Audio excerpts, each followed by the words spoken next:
further ado, I'd like to introduce Mary Pat Matheson. Mary Pat knows a thing or two about people, welcoming almost 800,000 annual visitors to the Atlanta Botanical Garden and maintaining a membership of 46,000. She's served on the Midtown Alliance board since being appointed president and CEO of the garden in 2002, and has sat on our executive committee for the last decade. Please join me in welcoming your new Midtown Alliance board chair, Mary Pat Matheson.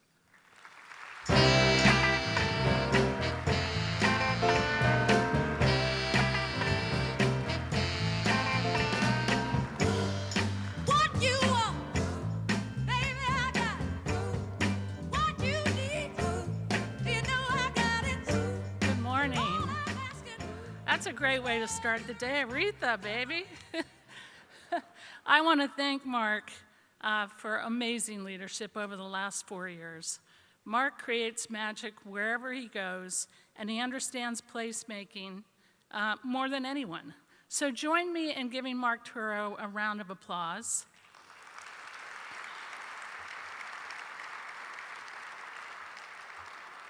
He's listening, but I want you to know, as our practice, we plant a street tree in Midtown with people who really have made an impact on our community. And Mark Turo has done that in a superb way. The tree will be planted next to Colony Square, of course, and feature a medallion commemorating Mark's leadership on the Midtown Alliance board. The willow oak tree will join 2,700 other trees Midtown Alliance has planted and maintained throughout the city for years to create an enduring urban canopy in the heart of our city, our green city. May it grow tall and flourish for decades to come. It's really an honor to follow in Mark's capable footsteps. I'm very excited about chairing Midtown Alliance during such a remarkable transition for our city. I also want to recognize Kurt Hartman's continued chairmanship of the MID board and the committed leadership of members of both of our boards to guide this organization. And you're in for a treat. Our new mayor brings energy, professionalism, and a can-do attitude to Atlanta. I'm beyond excited to see Mayor Dickens make positive changes, and we are all fortunate that he will be sharing his vision with us in just a few minutes. I have to say it's a little bit intimidating to stand up here in front of all of you at the Fox Theater and know the likes of Boz Scaggs and Aretha Franklin have been here before. It's an incredible feeling, and it's really just a dream come true. Isn't it great to see our city and community come back to full strength? We've had a challenging 2 years, right? Thank you. We've had a tough couple of years, and it's a pure joy to see smiles again and renewed energy as we move forward to a brilliant future. I moved to Atlanta 20 years ago to take the helm at the Atlanta Botanical Garden, and at the time I was asked to join the board of the Midtown Alliance. I was totally enamored with the thoughtful planning that Midtown had undergone under the leadership of the Midtown Alliance. It's truly a national model for how to change a community.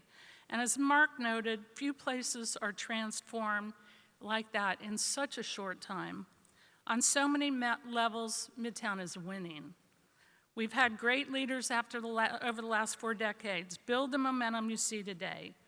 They did it through active community participation with a tenacious vision that carries on today. They took risks and they pushed forward, and we will do the same. The hallmark of the Midtown Alliance is that it constantly strives for more and better, always getting important initiatives done. That's what made me an active part of this organization for almost 20 years, and it will energize my term as chair. We know what change is all about at the Atlanta Botanical Garden, and we know what it's about in Midtown. So what is next? What do we need to do to ensure that Midtown is among the most exceptional urban districts in the country? And what is your role in that? With change comes opportunity, and that's what we are talking about this morning. As we sit here, many Midtown employers are making plans to bring more teams back to the office. And may I say that having 800 of you show up at 7 in the morning for coffee and networking after we've all been hanging out in our pajamas and doing Zoom calls, I am so impressed. But we are back. Restaurants and retailers who have truly weathered the storm can't wait to have you back. Universities are open, students and professors are back. The patrons of the arts, I talked to Alan Vella this morning, 2 years of dark in this wonderful theater. Well, those days are behind us, and cultural attractions like the Fox Theater and the Woodruff Art Center are thrilled to be back and to see you back. Business travel and conventions are picking up as well and being welcomed back by the hospitality industry. And while we were thrilled by the return of business and entertainment to our district, we are not content to sit back and enjoy this moment. We mean it when we say that Midtown will be among the most exceptional urban places, and that means there is more work to be done. To this end, we have an ambitious multi-year program and are excited to share progress on that this morning. We are doubling down on placemaking, public art, and activation, like Samphibian, our frog, who greets everyone on 10th Street. And we've made recent progress with the city on some long-stalled projects. Our Midtown Blue, oops, I might have gone one too far. Our Midtown Blue and Midtown Green programs remain strong. We have such respect and admiration for these committed teams that worked diligently during the pandemic to keep Midtown beautiful and safe. They have been a constant presence. They never left us during the closure of 2020. Join me in thanking Midtown Green and Midtown Blue for their tenacity and their dedication. And there is more to celebrate and share today. As our city comes back to full strength, we know that things will be different, but perhaps they'll be better. We've come to appreciate the silver linings of the last 2 years, like green space, nature, the open spaces, public spaces. These are essential to all of us, and we embrace the coming together of community in public spaces. I don't know about you, but that was what got me through the last 2 years.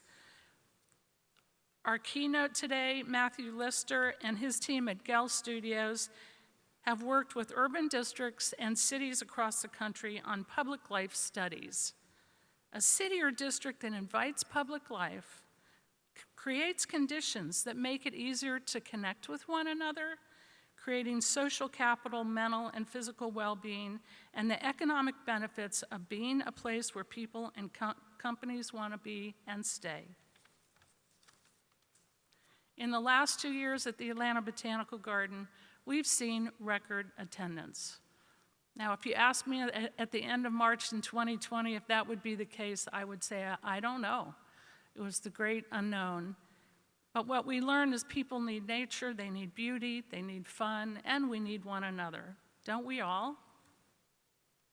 For Midtown, that means inviting public life and ensuring that people are delighted to be here. That's what we call cranking up the wow. Art and activation at the street level, rejuvenation of underwhelming plazas, a more vibrant urban district filled with people making memories.